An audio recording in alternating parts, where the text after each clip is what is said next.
नेपालका कम्युनिस्ट पार्टीहरूको फुटको सम्पूर्ण इतिहास।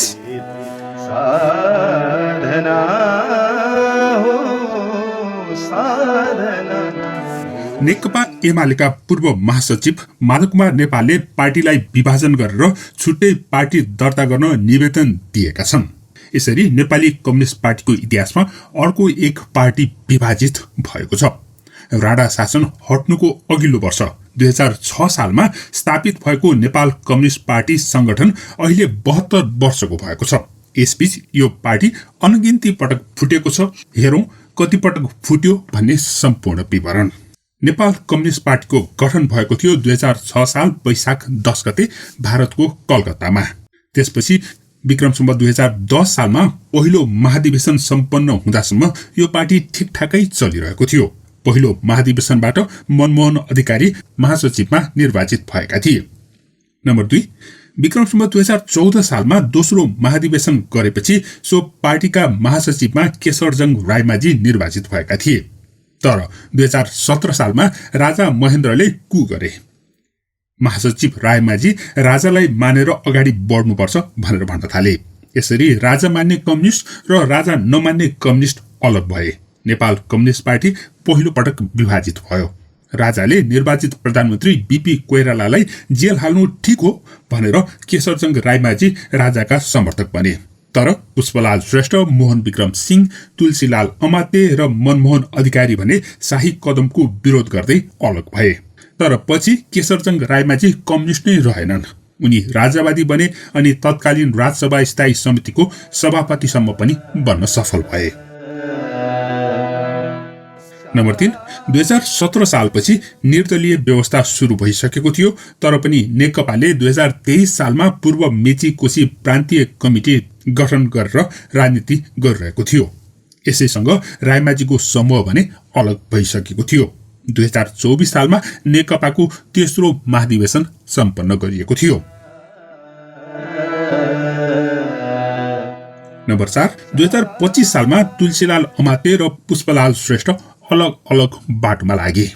नम्बर 5, 2028 सालमा सीपी मैनालीको नेतृत्वमा नेकपाको झापा जिल्ला कमिटी सक्रिय भएर टिकिएको थियो भने नेकपाको केन्द्रको नेतृत्व मोहन विक्रम सिंहले लिएका थिए। तर पुष्पलाल श्रेष्ठ भने यी दुवै समूहमा संलग्न थिएनन्। यसरी नेपाल कम्युनिस्ट पार्टी 3 फाटोमा विभाजित भइसकेको थियो विक्रम सम्वत 2028 सालसम्ममा। नम्बर 6, त्यसै गरी 2028 सालमा झापा जिल्ला कमिटीमा केपी शर्मा ओली सक्रिय युवा नेता भएर उदाएका थिए। पछि मोहन विक्रम सिंहको चौथो महाधिवेशनमा पुष्पकमल दाहाल प्रचण्ड संलग्न भए। नम्बर 7, यसबीच मदन भण्डारी, वामदेव गौतम आदि नेताहरूले मुक्ति मोर्चा नाम गरेको एक समूह बनाएका थिए भने झापाको समूह छुट्टै थियो। झापाको समूह र मोर्चा 2 मिलेर 2035 सालमा नेकपा माले गठन गरिएको थियो। नेकपा मालेको महासचिव बने सीपी मैनाली। तर पुष्पलाल भने यी कुनै पनि समूहमा संलग्न थिएनन्। उनी आफ्नो छुट्टै अस्तित्व बनाउँदै गर्दा विक्रम सम्वत 2035 सालमा उनको निधन भयो। नम्बर 8, पुष्पलालको निधन भएपछि 2036 सालमा मनमोहन अधिकारीले नेपाल कम्युनिस्ट पार्टी मनमोहन भनेर आफ्नै पार्टी सुरु गरे अनि नेपाली कांग्रेससँग बहुदल ल्याउने कार्यमा सहकार्यको थालनी गरे। पुष्पलालको निधन भएपछि उनको छुट्टै पार्टी साहना प्रधान र बलराम उपाध्यायले सम्हाले। यसरी मनमोहन, पुष्पलाल, मैनाली, मोहन विक्रम सिंह आदिका अनगिन्ती कम्युनिस्ट पार्टी भइसकेका थिए। नेपालमा पार्टीगत राजनीति नभइकन निर्दलीय पञ्चायती व्यवस्था हुँदाको समयमा नै। नम्बर 9, 2043 सालमा पुष्पलालको समूह र मनमोहन अधिकारीको समूह बीच एकता भएर नयाँ पार्टी बन्यो नेकपा मार्क्सवादी नामको। नम्बर 10, 2046 सालको आन्दोलनको लागि मनमोहन अधिकारीको पार्टी मार्क्सवादी र मैनालीको पार्टी माले अनि अरू साना समूहहरू मिलेर संयुक्त वाम मोर्चा बनाइयो। यही वाम मोर्चाले नेपाली कांग्रेससँग मिलेर संयुक्त जनआन्दोलन गरेको थियो।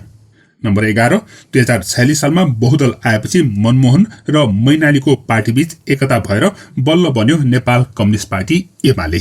एमालेको महासचिव बने मदन भण्डारी। तर 2050 साल जेठ 3 गतिको दुर्घटनामा मदन भण्डारीको मृत्यु भएपछि माधवकुमार नेपाल नेकपा एमालेको महासचिव बनेका थिए। नम्बर 12 2054 सालमा भारतसँग गरेको महाकाली सन्धिको विषयमा माधवकुमार नेपाल र केपी ओली एकातिर बसेर सम्झौताको पक्ष लिएका थिए भने वामदेव गौतम लगायतको समूह विपक्षमा बस्यो। फलस्वरूप गौतमले 2054 सालमा पार्टी फुटाएर नेकपा माले बनाए।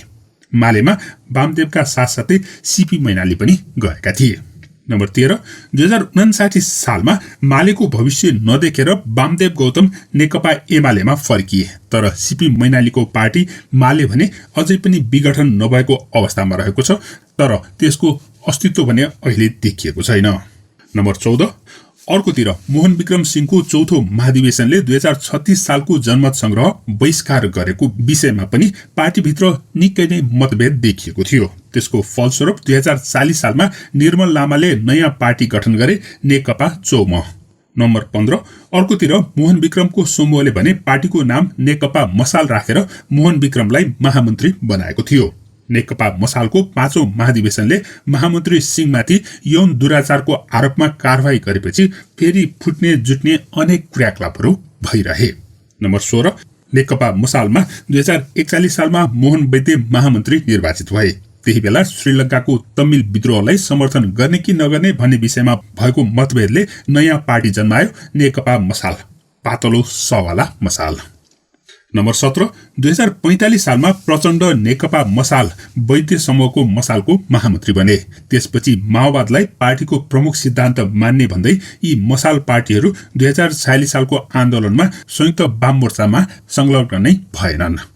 नम्बर 18 बहुदल आएपछि पुष्पकमल दाहालको पार्टी मसाल, निर्मल लामाको पार्टी नेकपा चौम, सर्वहारावादी श्रमिक संगठन र रूपलाल विश्वकर्माको समूह मिलेर नेकपा एकता केन्द्र भन्ने नयाँ पार्टी खोलियो। मोहन विक्रमको पार्टीमा रहेका बाबुराम भट्टराई पनि एकता केन्द्रमा सामेल भए। नम्बर 19 सशस्त्र युद्धको विषयलाई लिएर केन्द्रमा फेरि मतभेद भयो, निर्मल लामाले एकता केन्द्र छोडे।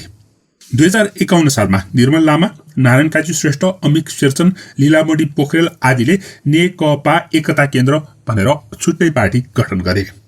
नम्बर 20 त्यसपछि दाहाल नेतृत्वको एकता केन्द्रको नाम परिवर्तन भएर नेकपा माओवादी भयो र त्यसले सशस्त्र युद्धको सुरुवात गर्यो।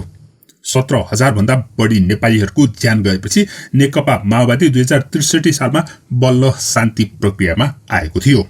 नम्बर 21 2059 सालमा मोहन विक्रम सिंह नेतृत्वको मसाल र नारायण काजी श्रेष्ठको एकता केन्द्रबीच एकता भयो, तर यो समूह 2063 सालमा फेरि पनि फुट्यो। 2062-63 सालको जनआन्दोलन भएपछि माओवादीले 2064 सालको पहिलो संविधान सभा चुनावमा सहभागी भयो। यसैबीच नारायण काजी श्रेष्ठको एकता केन्द्र माओवादीमा विलय भयो। मोहन वैद्य र नेत्रविक्रम चन्द फुटेर दुईवटा छुट्टा छुट्टै पार्टी खोले। बाबुराम भट्टराईले कम्युनिस्ट आन्दोलन छोडेर नयाँ शक्ति पार्टी निर्माण गरे। 2075 सालमा माओवादी र एमाले बीच एकता भएको थियो। एकतापछि नै संघीय प्रतिनिधि सभामा नेकपाले झण्डै 2/3 सरकार बनायो।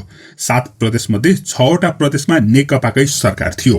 पार्टीभित्रको विवादकै कारण गण्डकी प्रदेश, लुम्बिनी प्रदेश सरकारबाट एमाले बाहिरिसकेको छ। कर्णाली र सुदूरपश्चिममा भने माओवादी केन्द्रको सरकार रहेको छ। गत 2077 साल फागुन 23 गते सर्वोच्च अदालतले एमाले र माओवादीको एकतालाई पुरानै अवस्थामा फर्काइदियो। यसरी अहिले नेकपा एमाले र नेकपा माओवादी केन्द्रका साथसाथै विभिन्न सानातिना कम्युनिस्ट पार्टीहरू अस्तित्वमा रहेका छन्। माधवकुमार नेपालले नेकपा एमालेलाई फुटाएर छुट्टै पार्टी दर्ता गर्न दिएको निवेदनको टुङ्गो लागिसकेको छैन। उनलाई समर्थन गरिरहेका 9 जना नेताहरूले नयाँ पार्टी खोल्न समर्थन नदिने लक्षण देखाएका छन्। यसको भविष्य के हुन्छ त्यो त भविष्यले बताउला नै, तर इतिहास हेर्दा नेपालका कम्युनिस्ट पार्टीहरूमा टुट र फुटको इतिहास चलि नै रहन्छ र ती टुट र फुटहरू सिद्धान्तको विषयमा भन्दा पनि एकअर्का बीच भएका टकरावका कारण, व्यक्तित्वको इगोका कारण भइरहेको देखिएको छ। केपीले कुनै पश्चाताप गर्नुहुन्छ कि?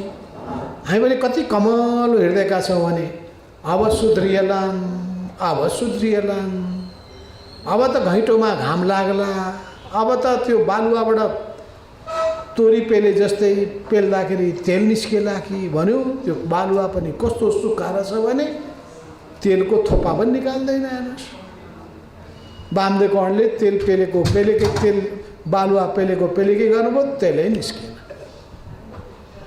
अहिले पनि हाम्रा केही कमरेडहरू तेल पेल्नका त्यो बालुवा पेल्नका लागि लागिरहनु भएको छ। पेल्यो पेल्यो पेल्यो कसैले पनि निस्किँदैन। नेपालका कम्युनिस्ट पार्टीहरूमा भएका यी टुटफुटको विषयमा तपाईँ के भन्नुहुन्छ? कृपया कमेन्ट गर्नुहोला। धन्यवाद।